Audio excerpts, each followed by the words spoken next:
Welcome, everyone. Welcome. We had some internet issues, but thank God we've sorted that out. Do I have sound over at my hearers over there? Please give me a thumbs up in the chat box if I'm communicating. Welcome, everyone, to this live broadcast show. This is the second to the last month in 2021. The last quarter is winding down, and we can still do something to get some goals done. We can still do something to get some things done with you don't have to wait for 12 months for you to get some things done. So thank you for hooking up with us. Thank you for making sure that you are always getting the juice out of all our live broadcasts. I do not take it lightly. We're so glad for you joining this live broadcast, for commenting, sharing, and then making sure that you get a lot of good stuff from here. So my name is Niyi Dunmade. I'm the founder and the CEO of Magnicraft Consulting. I'm a lead consultant also of Magnicraft Consulting.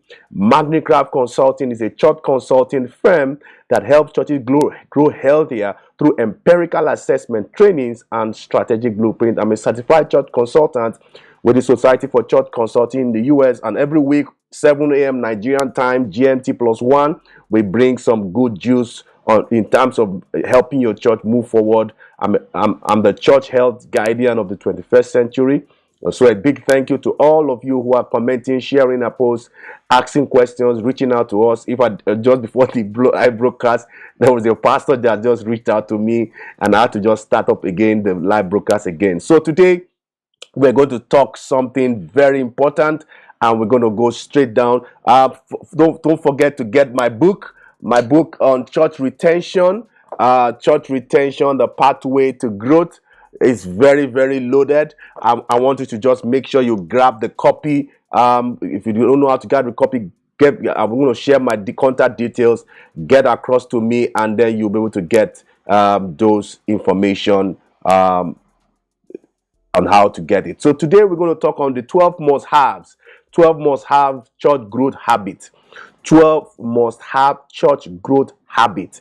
12 must-have church growth habit. A lot of things are going on, and I need to make sure that sound is okay.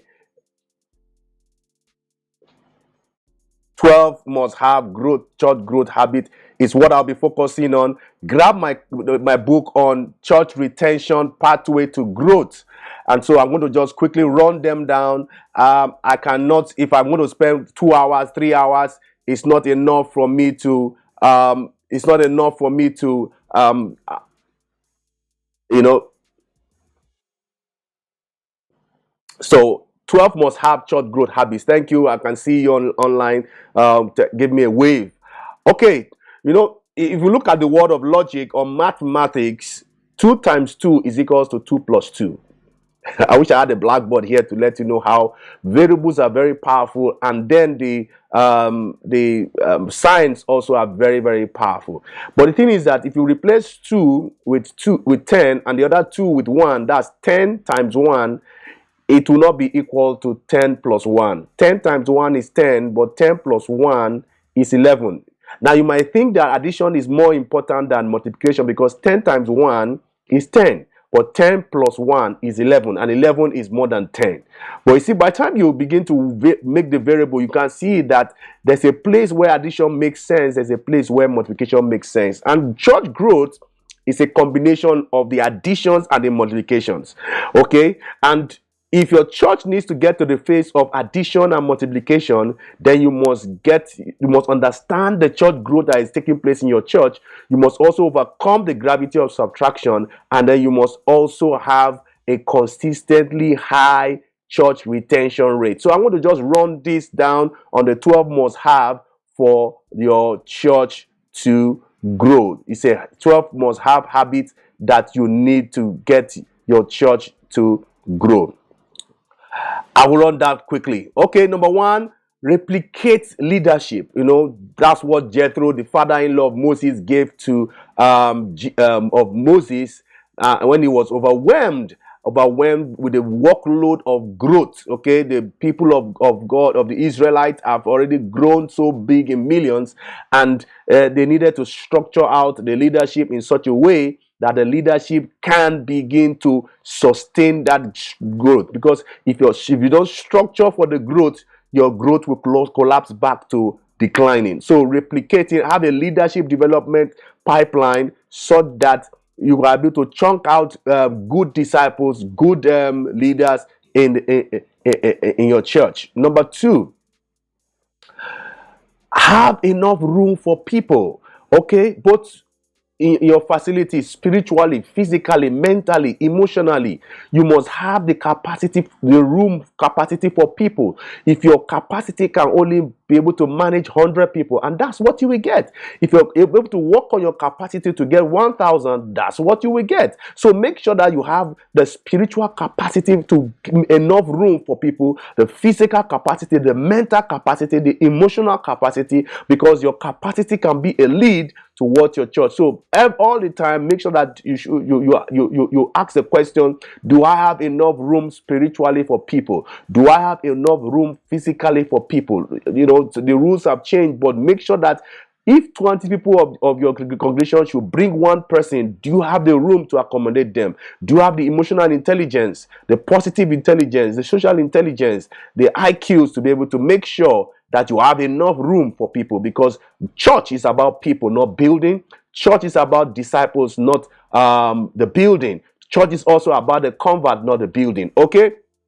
Number 3, led by growing and ever learning leaders. Okay, what it means is that as a church, your leaders must be growing consistently, must be ever learning. A church can never outpace the inherent qualities of our leaders. In fact, I can tell you 90% of the time, the growth of a church is actually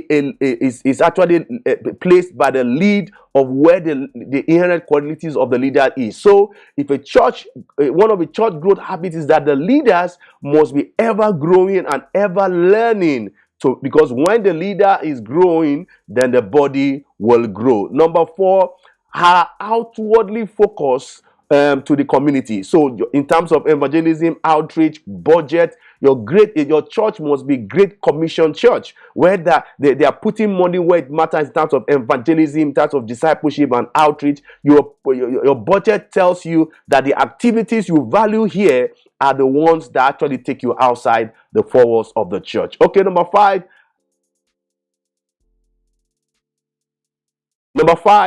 is have leaders that please the right people all the time. Okay, you can't please everybody, but there's a group of people, maybe the senior leadership team, maybe the stakeholders. You must have a way of making sure that those people are pleased. In Act chapter 6, you can see that they wanted to make sure that everybody were happy with the decision they made, and because of that decision, there's a kind of growth that happens. So be in a habit of making sure that leaders, some certain leaders who have the church interest at heart, are actually pleased. You need to find out who those right leaders are. I'm not saying you should surround yourselves with leaders who are yes sir, or who are compliant, or who doesn't want to make sure that they contribute something away from what you are bringing on the table. Then number 6, create great and consistent first impression. Because you don't have a second time to create a first impression, you have to create a great and consistent. Your wow must be consistent, so that when somebody brings in their friends, they will be able to say, no matter the time you come to church, you are going to be wowed. You are going to be impressed. You are going to be, you're going to see a sense of excellence in what we are doing. And that's number 6.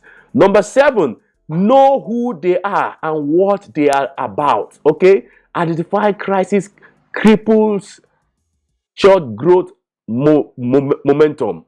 Know who they are and what they are about. Okay? When you don't know who showed up in your church, okay, it's not about knowing the numbers, but know who showed up and know who didn't show up, and then use that to create your church growth momentum in your church, and see that you avoid being in a declining mode. Provide clear and simple steps for their people. Okay, in terms of somebody is a convert, somebody becomes a disciple, those two steps, there's a clear process path.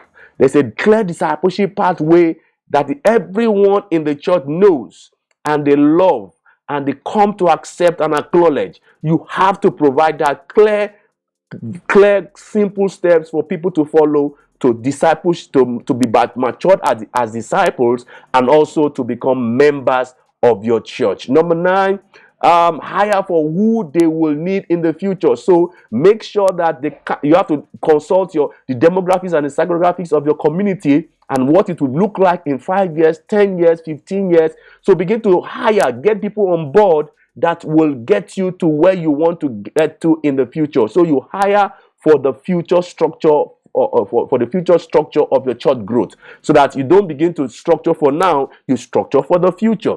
Number 10, focus on reproducibility. That's focus on things that will get you disciples that are matured, disciples that also discipling others. That's what I mean by reproducibility. Do something that actually gets you a lot of people on the table to get some things done for you. Number 11 are praying churches. Churches that have this church growth habit are praying churches. I've never seen a church that talks to God well. They will talk to the community well. I've never seen a church that goes on the knees to pray to God.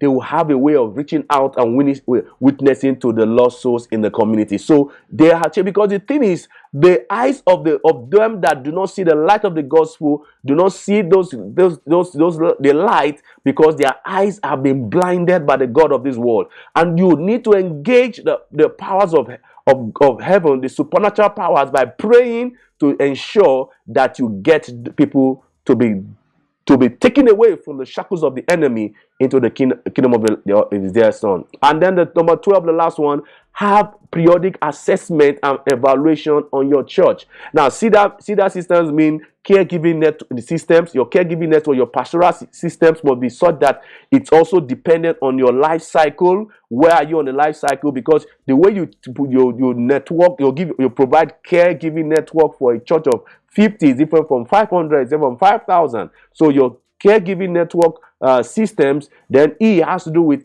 evangelism systems. Your D has to do with discipleship system, and A has to do with assimilation systems. So make sure that you engage a church consultant, because the thing is, the culture is changing very fast. Things are changing very fast, and you need to be able to catch up with what is going on, so that you can, by evaluating, like having some in-depth periodic assessment. You don't have to wait for something to go wrong before seeing a doctor. You don't have to wait for something to go wrong before making sure that you have the needed input of an outside eyes. Okay? And that's the last one I'm going to say. Thank you for hooking up with us on Monday Morning Matters. Please feel free to get my book. My book is very, very loaded on church retention, pathway to growth. If you have any question, related question with I just did some rush here, but if you want us to go deeper into certain things, please subscribe to our YouTube channel, go to our Facebook page, send those questions. I'm always at the back end of all my social media handles. Please, this video has been helpful to you. Please give us a like. Do share us to your community. Drop us a comment. I want to learn from you. I want to hear from you. Let me just hear from you. We also do consultations. We do trainings, we do strategic blueprint. Reach out to us and let's see how we can help your church move from where it is right now to where God wants it to be. Till I come your way again next week with another continuation on this same book. I'm going to continue until we've exhausted. But get this book, Church Retention, Pathway to Growth. God bless you. Till I come your way again, I say bye-bye and God bless you. Thank you.